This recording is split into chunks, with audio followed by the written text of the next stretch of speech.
Assalamualaikum warahmatullahi wabarakatuh. Di sini kita akan membahas mengenai biologi kelas 10 buku Intan Pariwara semester 2. Nah, di sini kita akan membahas terkait penilaian akhir tahun. Jadi, yang ditampilkan ini nanti soal-soal PAT. Mulai halaman 135 sampai 142. Kita mulai ya dari nomor 1. Oke, di nomor 1 dikatakan bahwa kita diminta untuk memperhatikan ciri-ciri pada gambar tumbuhan lumut ini. Nah, di poin yang ke-1 itu dikatakan bahwa pangkal kapsul sporofit dilindungi involucrum. Kemudian yang kedua, generasi gametofit berupa talus dengan tepi yang rata. Poin yang ketiga, memiliki talus berwarna hijau dengan perjabangan menggarpu. Poin keempat, sel-sel tubuhnya mempunyai kloroplas tunggal yang berukuran besar. Dan poin yang kelima, pada bagian dasar batang semu terdapat rizoid yang berbentuk seperti benang-benang halus. Kemudian kita diminta untuk menentukan bagaimana sih ciri-ciri dari tumbuhan pada gambar berikut. Kita harus tahu terlebih dahulu ini gambar apa. Dari sini kita lihat bahwa ini termasuk gambar tumbuhan lumut tanduk. Kalau kita lihat, karena ini udah kita ketahui nih, ini gambar lumut tanduk. Lumut tanduk itu pada dasarnya memiliki beberapa ciri-ciri. Kita tuliskan dulu di sini ciri-ciri lumut tanduk.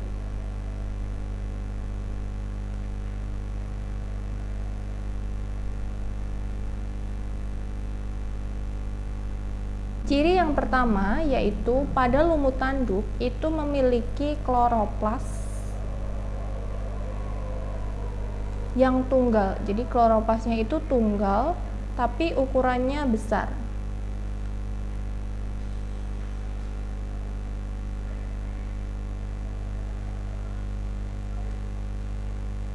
Kemudian ciri yang kedua yaitu dia itu dilindungi involucrum. Jadi kapsulnya itu dilindungi involucrum.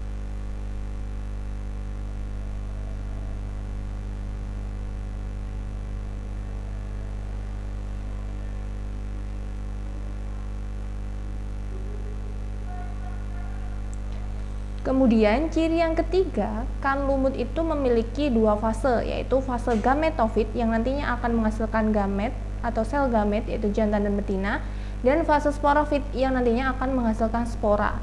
Nah, pada lumut tanduk itu pada fase gametofitnya tepinya itu rata dan bertoreh.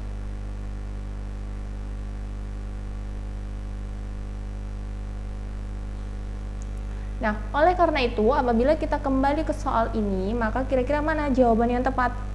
Oke, jadi jawaban yang tepat itu adalah poin 1, pangkal kapsul sporofit dilindungi involucrum.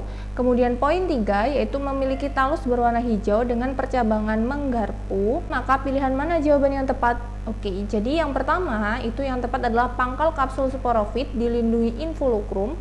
Kemudian yang kedua, generasi gametofitnya itu berupa talus dengan tepian yang rata bertoreh. Kemudian yang benar lagi yang mana? Oke, yang keempat, sel-sel tubuhnya itu mempunyai kloroplas tunggal yang ukurannya besar. Oke, berarti jawabannya itu adalah 1, 2, dan 4. Maka pilihan jawaban yang tepat adalah A. Oke, kita lanjut ke soal nomor 2. Di soal nomor 2 kita diminta untuk memperhatikan beberapa spesies tumbuhan paku. Kemudian kita diminta untuk menentukan spesies tumbuhan paku yang sporofilnya itu tersusun dalam strobilus pada ujung batang atau cabang ditunjukkan oleh angka berapa. Nah, kalau kita lihat di sini, ini merupakan ciri dari paku tanduk. Jadi pada dasarnya tumbuhan paku itu kan terbagi beberapa, yaitu ada paku tanduk, kemudian ada paku purba, paku sejati, dan paku ekor kuda. Nah, kalau kita lihat di sini, kita diminta untuk mencari mana sih yang termasuk spesies dari paku tanduk. Oke, kita identifikasi satu persatu. Rhinia elegans. Rhinia elegans itu masuk ke paku tanduk. Kemudian Silotum nodum. Nah, Silotum nodum itu masuk ke paku purba. Kemudian Equisetum debil. Nah, Equisetum debil itu masuk ke paku tanduk. kemudian Adiantum cuneatum atau biasanya Adiantum, kemudian Adiantum cuneatum itu masuk ke paku sejati. Nah, oleh karena itu, jika kita kembali ke jawaban soal ini, maka kita udah bisa menentukan mana sih sebenarnya spesies yang masuk ke paku tanduk. Oke, jadi jawabannya 1 dan 3. Maka pilihan jawaban yang tepat itu adalah B. Oke, kita lanjut ke soal nomor 3. Pada soal nomor 3 dikatakan bahwa kita diminta untuk memperhatikan daur hidup dari tumbuhan lumut. Nah, pada soal ditanyakan bahwa fase daur hidup lumut yang bersifat haploid, berarti yang N, ditunjukkan oleh angka berapa? Nah, kita harus tahu terlebih dahulu bagaimana sih metagenesis dari lumut.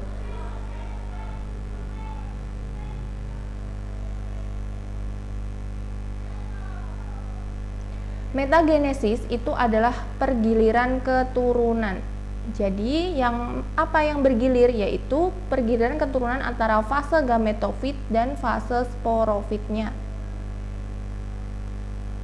Nah, pada gambar ini merupakan daur hidup atau siklus hidup dari lumut. Kita amati dulu dari fase atau siklus yang pertama atau tahapan yang pertama ini. Nah, lumut itu kan awalnya seperti ini. Ini adalah lumut yang udah dewasa, udah besar nih. Nah, lumut ini di ujungnya itu kan menghasilkan yang namanya spora. Jadi ini adalah spora. Nah, spora ini sifatnya adalah haploid atau N. Kemudian spora itu akan jatuh ke tempat yang cocok, bisa karena angin atau bisa juga dibawa oleh burung. Dibawalah ke suatu tempat yang cocok, bisa ini dan ini. Nomor 2 ini menunjukkan apa sih? Nomor 2 ini adalah protonema. Jadi spora yang berkembang itu akan menjadi protonema, bakal dari tumbuhan lumut yang sudah dewasa atau tumbuhan lumut yang masih muda. Nah, kemudian protonema itu akan tumbuh dan berkembang menjadi lumut. Oke, ini adalah tumbuhan lumut.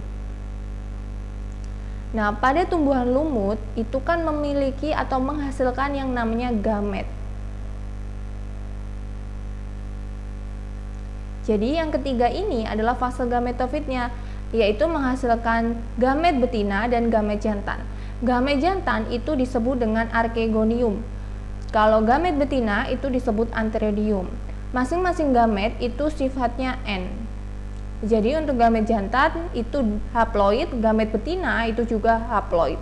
Nah, kemudian gamet jantan dan gamet betina itu nanti akan mengalami peleburan di nomor 5 dan 4. Kenapa ditunjukkan 2? Berarti di sini peleburan sel gamet.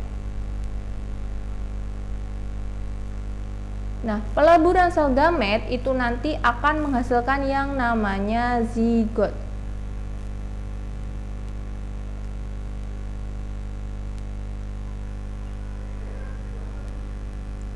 Zigot itu nanti akan tumbuh dan berkembang menjadi tumbuhan lumut yang masih muda, atau ini adalah fase sporofitnya.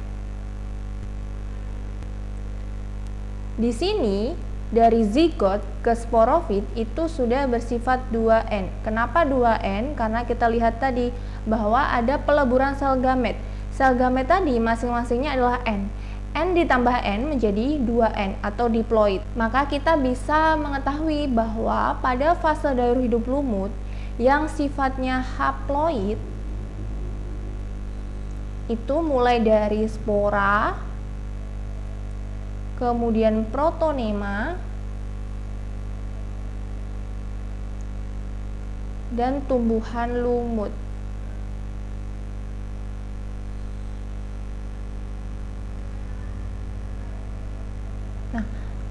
Sedangkan fase diploid atau 2N itu mulai dari zigot sampai fase sporofit, sampai menghasilkan lumut dewasa. Berarti sampai yang ini. Oke, jika kita kembali ke soal ini, berarti mana jawaban yang tepat? Oke, jadi jawabannya itu adalah spora, kemudian protonema, dan pada fase gametofit ini, yaitu lumut yang menghasilkan sel gamet. Berarti pada soal nomor 3 itu tidak ada pilihan jawaban yang tepat. Jadi jawabannya itu ditunjukkan oleh angka 1, 2, dan 3. Oke, kita lanjut ke soal nomor 4. Pada soal nomor 4 kita ditanyakan mengenai ciri-ciri dari tumbuhan Gymnospermae. Nah, di sini dikatakan bahwa ada batang besar berkayu, kemudian daunnya berbentuk jarum. Yang ketiga, selalu berwarna hijau sepanjang tahun atau evergreen. Dan yang keempat, Strobilus betina itu lebih besar dibandingkan Strobilus jantan. Contoh tumbuhan yang memiliki ciri tersebut adalah, kita harus tahu terlebih dahulu apa itu Gymnospermae.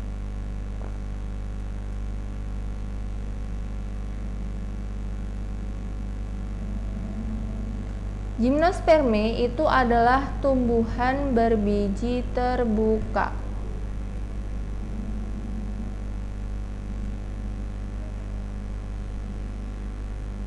Contohnya apa tumbuhan berbiji terbuka? Yaitu 1, ada pinus. Kemudian bisa juga pakis haji dan lain sebagainya. Nah, kalau kita lihat di sini batangnya berkayu, berarti dia tumbuhan yang cenderung hidupnya itu besar. Kemudian daunnya itu berbentuk jarum. Daun berbentuk jarum itu artinya daunnya runcing-runcing seperti ini.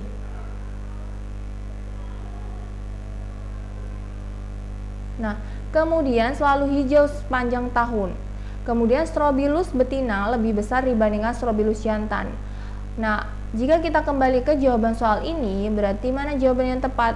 Oke, jadi jawabannya itu adalah anggota dari pinus, yaitu Pinus merkusi. Kita lanjut ke soal nomor 5. Pada soal nomor 5 dikatakan bahwa pernyataan yang tepat mengenai pembuahan ganda pada Angiospermae adalah, nah kita harus tahu terlebih dahulu bagaimana cara pembuahan ganda pada Angiospermae ini. Nah, pembuahan ganda pada Angiospermae itu biasanya dilakukan oleh inti generatif 1 dan inti generatif 2. Bagaimana caranya? Kita bahas yuk. Yuk. Baik, kawan-kawan.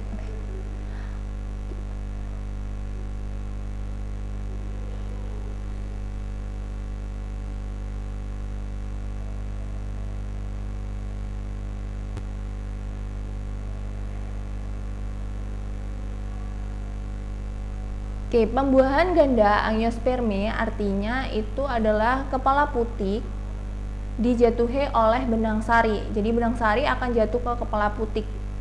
Adalah namanya proses penyerbukan. Nah, di sini pada pembuahan ganda itu apa yang terjadi? Jadi yang pertama, inti generatif 1 itu anggapannya adalah sel sperma yang ada atau yang dibawa oleh putik. Jadi inti generatif 1 itu adalah sel sperma yang dibawa oleh benang sari. Jadi inti generatif 1 itu akan bertemu dengan yang namanya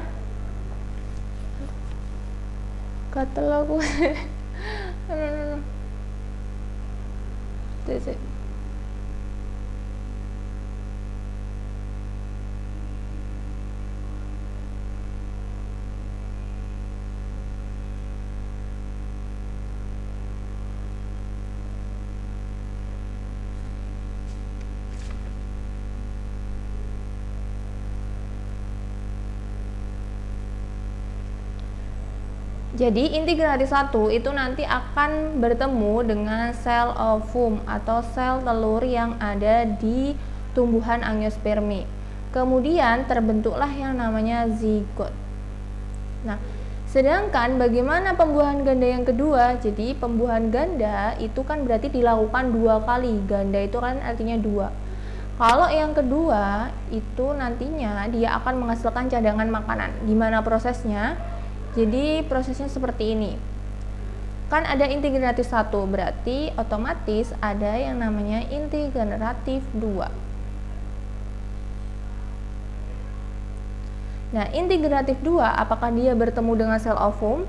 Oke, jadi integratif 2 itu akan bertemu dengan kandung lembaga sekunder.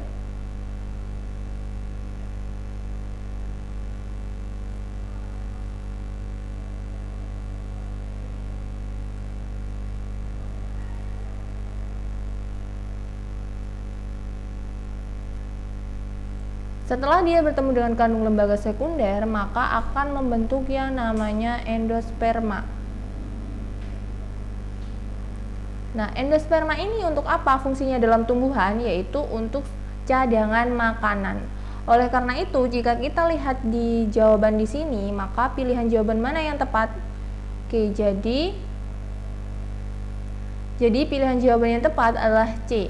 Endosperma terbentuk dari fertilisasi antara inti sel generatif 2 dengan dua inti kandung lembaga sekunder.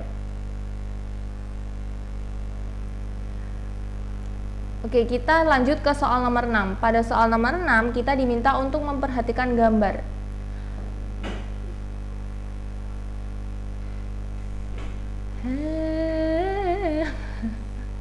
Wes, Mbak.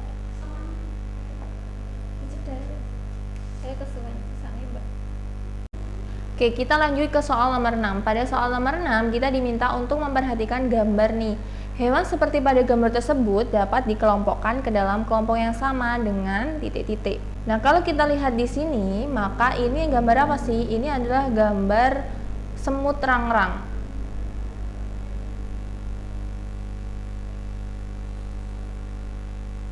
Jadi semut rangrang itu semut yang biasanya berukurannya agak lebih besar. Jadi semut rangrang itu masuk ke kelompok arthropoda.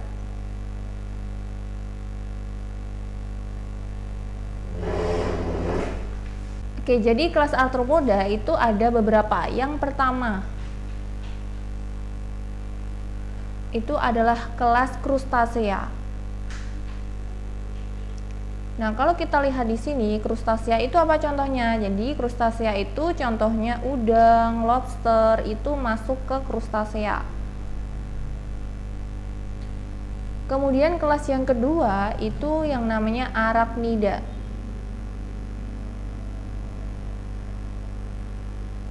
Nah, arachnida itu contohnya ada laba-laba salah satunya.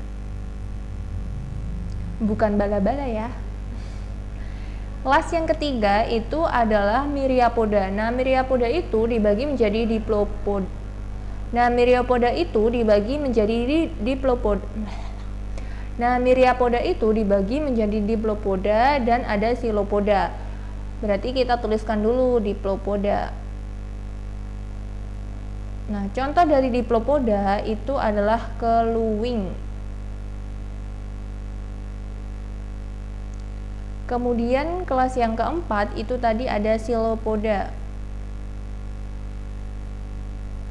Jadi silopoda dan diplopoda itu masuk ke kelas myriapoda. Silopoda itu contohnya adalah kelompok dari kelabang. Kemudian kelas yang terakhir itu adalah insekta. Insekta itu adalah kelompok serangga. Berarti contohnya adalah semut, belalang, dan lain sebagainya. Nah, berarti jika kita lihat di sini, kita diminta untuk mengetahui apa sih hewan yang masuk ke kelompok insekta. Berarti kalau kita lihat di sini, kita identifikasi dulu pilihan jawabannya. Kalau yang A itu adalah masuk ke kerang-kerangan, berarti dia masuk kelompok bivalvia. Kemudian yang kedua, diadema saxtil itu adalah bulu babi. Kemudian kalau chiton ya chiton. Kemudian Astropecten duplicatus itu adalah bintang laut.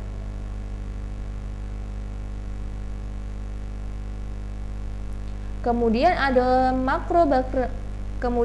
Macrobrachium rosenbergi, itu adalah kelompok dari udang. Kalau kita kembali ke kelas arthropoda tadi, berarti mana jawaban yang tepat? Oke, jadi jawabannya adalah udang. Jadi jawaban yang tepat adalah E. Kita lanjut ke soal nomor 7. Pada soal nomor 7 dikatakan bahwa Rika melakukan pengamatan terhadap salah satu jenis hewan di pinggir pantai.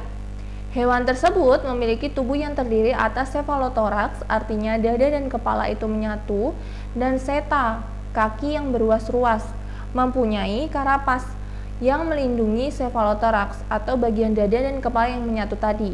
Kemudian hewan ini itu memiliki insang serta mempunyai 5 pasang kaki sebagai alat gerak yang terletak pada segmen dadanya. Berdasarkan ciri-ciri yang dimiliki, hewan tersebut dapat dikelompokkan ke dalam filum. Nah, kalau kita lihat di sini, ini adalah masuk ke filum Arthropoda.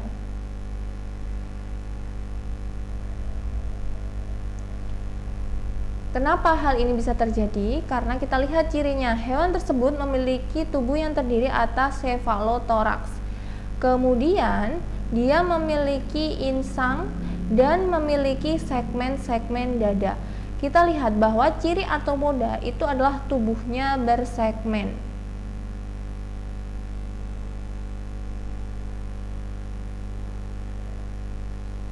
Nah, maka pilihan jawaban yang tepat itu adalah D. Kita lanjut ke soal nomor 8.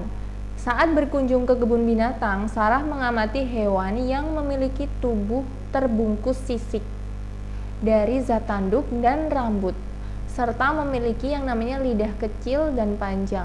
Nah, berarti ini bisa jadi kelompok dari mamalia. Karena apa? Karena dia memiliki rambut. Kemungkinan hewan yang diamati Sarah adalah, kita identifikasi dulu pilihan jawaban yang A. Yang A ini merupakan hewan kapibara. Kemudian yang B, Ornithorhynchus sanguinus. Nah, Ornithorhynchus sanguinus itu adalah platypus.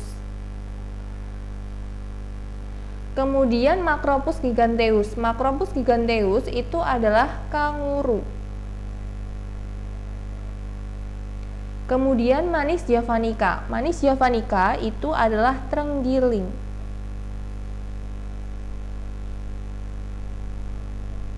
Dan Panthera leo itu adalah singa. Nah, kalau kita kembali ke soal ini tadi, dia itu memiliki tubuh yang dibungkus oleh sisik dari zat tanduk. Berarti tubuhnya itu keras dan rambut serta memiliki lidah kecil dan panjang. Nah, maka pilihan jawaban yang tepat yang mana? Jadi pilihan jawaban yang tepat itu adalah Manis javanica atau terenggiling. Kita lanjut ke soal nomor 10. Pada soal nomor 10, kita diminta untuk mengidentifikasi tabel nih. Dikatakan bahwa suatu jenis hewan Echinodermata memiliki bentuk tubuh yang memanjang, tidak mempunyai lengan, kemudian tidak memiliki pedicelaria. Contoh hewan yang dimaksud beserta nama kelasnya yang benar adalah, kalau kita lihat di sini, kita harus tahu terlebih dahulu apa itu pedicelaria. Nah, pedicelaria itu adalah kaki penjepit.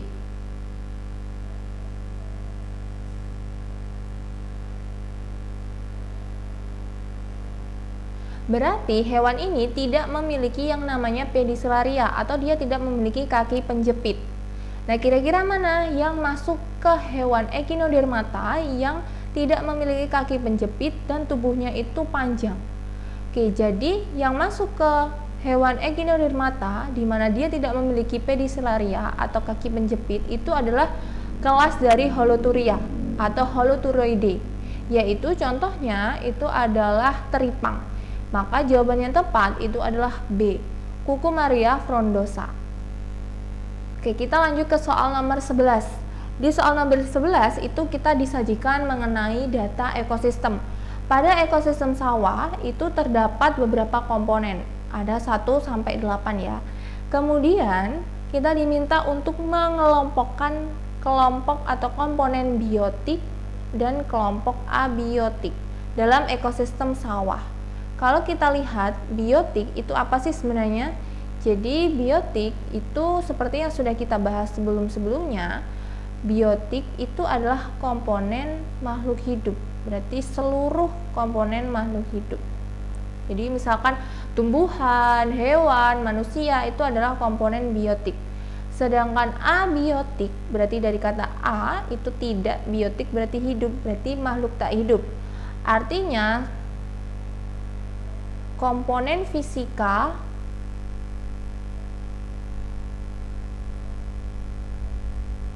dan kimia yang mendukung suatu ekosistem, atau kita tulis dalam ekosistem. Komponen abiotik itu contohnya apa? Contohnya ada batu, tanah, pasir, kerikil, dan lain sebagainya. Pokoknya benda-benda yang tidak hidup atau benda mati. Nah, kalau kita lihat di sini, kita diminta untuk mengidentifikasi mana yang komponen biotik dan mana komponen abiotik. Oke, kita lihat dulu yang pilihan 1. Air itu masuk abiotik, kita tulis A gitu aja ya. Kemudian tanaman padi itu masuk biotik. Kemudian tanah itu abiotik. Keong itu berarti hidup, berarti biotik. Kemudian kerikil berarti abiotik. Belalang itu hidup, berarti biotik. Burung pipit juga biotik. Orang-orang sawah kira-kira biotik apa abiotik? Oke, jadi orang-orang sawah itu kan tidak hidup, yaitu dia abiotik. Maka kita lihat, berarti yang abiotik itu ada nomor 1, yang abiotik itu ada nomor 1, 3, 5, kemudian 8. Sedangkan yang biotik itu sisanya berarti. Yang biotik itu ada nomor 2, 4, 6, dan 7. Maka pilihan jawaban mana yang tepat? Oke, jadi pilihan jawaban yang tepat itu adalah D. Kita lanjut ke soal nomor 12. Pada soal nomor 12, kita diminta untuk memperhatikan gambar jaring-jaring makanan. Oke, kalau kita ingat kembali jaring-jaring makanan, jarang-jarang. Kita lanjut ke soal nomor 12. Pada soal nomor 12, kita diminta untuk memperhatikan gambar jaring-jaring makanan berikut. Kita harus tahu terlebih dahulu sebelumnya bahwa jaring-jaring makanan itu adalah sekumpulan atau kumpulan dari rantai makanan. Berarti rantai makanannya itu lebih dari 1. Maka itu dikatakan sebagai jaring-jaring makanan. Nah, dikatakan atau ditanyakan di soal bahwa organisme dalam jaring-jaring makanan tersebut yang memperoleh energi dari konsumen primer ditunjukkan oleh angka. Oke, kita identifikasi dulu ya bareng-bareng untuk mana sih yang masuk ke produsen, konsumen primer, konsumen sekunder, dan konsumen tersier. Oke. Di sini itu ada padi, kita anggapannya ini padi. Kemudian ada sawi. Nah, padi dan sawi itu adalah produsen. Berarti organisme yang bisa menghasilkan makanannya sendiri. Kemudian padi ini akan dimakan oleh yang namanya ini, anggapannya ini adalah wereng. Nah, padi bisa dimakan wereng atau padi bisa dimakan oleh belalang. Berarti wereng dan belalang itu adalah konsumen primer.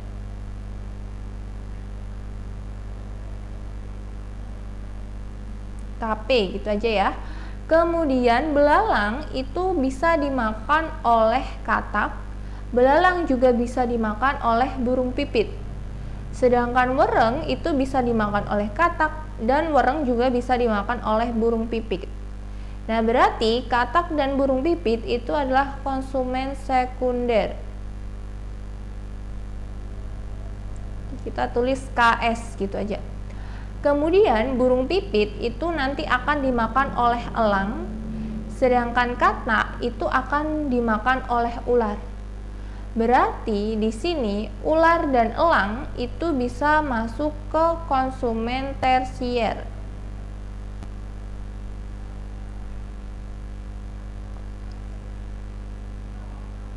Nah, maka jika kita kembali ke soal ini, kita udah bisa nentuin nih, mana sih energi dari konsumen primer ditunjukkan oleh angka berapa. Jadi organisme yang memperoleh energi dari konsumen primer artinya dia memperoleh energi dari belalang dan memperoleh energi dari wereng coklat. Apa sih makhluk hidup yang memakan keduanya itu? Oke, jadi yang memakan keduanya itu adalah bisa katak dan bisa juga burung pipit. Berarti pilihan jawaban yang tepat itu 3 dan 4. Maka jika kita kembali ke pilihan jawaban, jawabannya adalah C. Oke, kita lanjut ke soal nomor 11. Pada soal nomor 11, kita diminta untuk memperhatikan gambar beberapa jenis organisme berikut. Nah, organisme yang berperan memakan serpihan-serpihan organik ditunjukkan oleh angka. Nah, kita harus tahu terlebih dahulu dan kita udah mempelajarinya sebelumnya bahwa komponen biotik dalam suatu ekosistem itu ada produsen, konsumen, kemudian ada pengurai, dan ada detritivor. Nah, kalau kita membahas terkait organisme yang berperan memakan serpihan organik, itu adalah detritivor.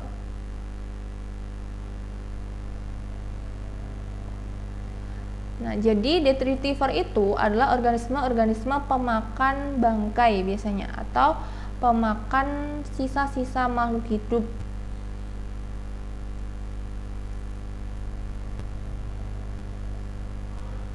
Kita tuliskan makhluk hidup MH gitu aja ya. Kemudian contohnya apa aja nih?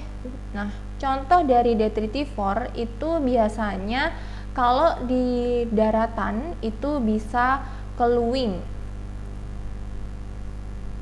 Kemudian bisa juga siput. Kemudian bisa juga cacing. Nah, kalau kita lihat di gambar ini, kita lihat di gambar yang ditunjukkan oleh angka 1. Angka 1 ini menunjukkan jamur. Nah, jamur ini biasanya masuk ke dekomposer atau pengurai.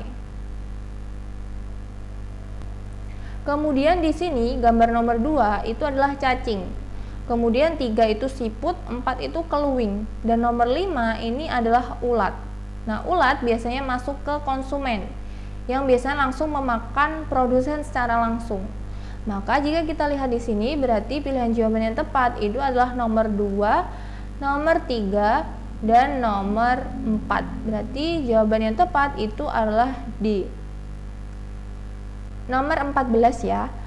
Di soal dikatakan bahwa kita diminta untuk memperhatikan interaksi-interaksi berikut. Yang pertama itu adalah cacing pita yang hidup di usus manusia.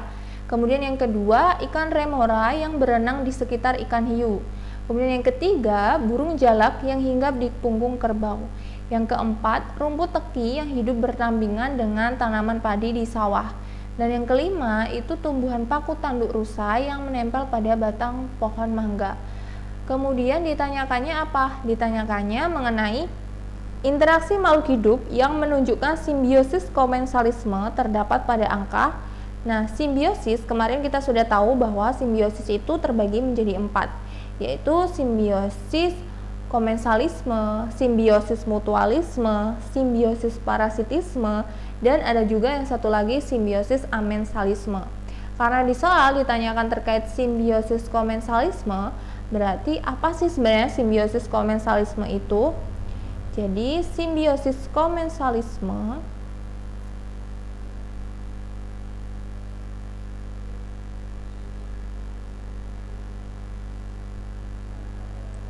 artinya satu organisme diuntungkan, berarti kita tulis aja plus, dan satu organisme lagi tidak diuntungkan maupun tidak dirugikan, berarti dia tidak memperoleh apa-apa. Contohnya apa? Contohnya itu adalah anggrek yang menumpang di pohon inang. Jadi anggrek itu hanya menumpang hidup untuk memperoleh sinar matahari tanpa menghisap nutrisi yang ada di pohon inang itu. Contoh lain apa? Contoh lain itu bisa paku tanduk rusa,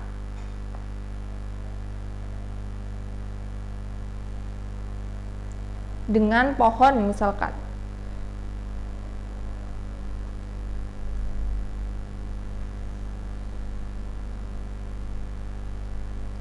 Nah, si paku tanduk rusa itu hanya menumpang aja nih di pohon tanpa menghisap nutrisi dari pohon ini. Kemudian contoh lain adalah ada ikan remora dengan ikan hiu.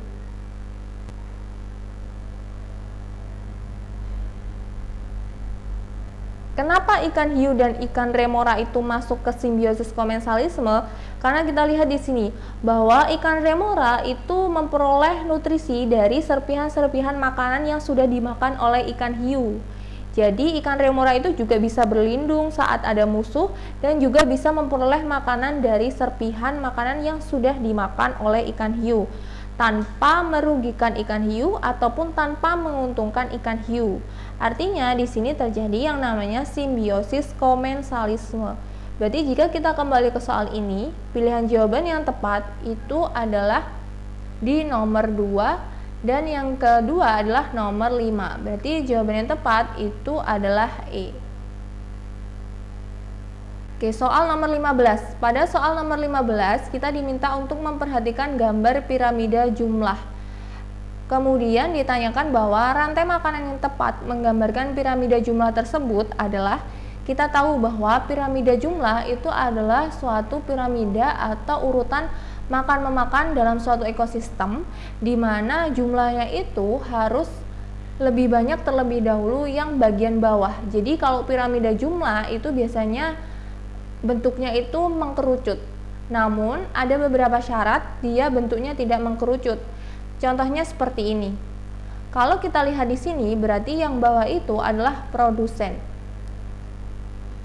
Kemudian yang di sini adalah konsumen 1 misalkan. Kemudian yang balok ketiga itu adalah konsumen 2. Balok keempat itu adalah konsumen 4. Nah, hal ini bisa terjadi apabila konsumen 1 dalam ekosistem itu jumlahnya banyak atau terjadi suatu peledakan populasi. Contohnya gimana? Contohnya padi diserang oleh hama tikus atau biasa juga padi diserang oleh hama wereng. Nah, karena jumlah populasi wereng ataupun jumlah populasi tikus itu banyak, maka dia akan membuat piramida jumlah ini besar. Jadi produsennya segini, kemudian konsumen 1 segini. Nah, kemudian si tikus itu nanti kan akan dimakan oleh ular. Ular akan dimakan oleh elang, sehingga energi yang diperoleh itu semakin sedikit. Maka pilihan jawaban mana yang tepat? Jadi pilihan jawaban yang tepat itu adalah A. Padi, tikus, ular, dan elang.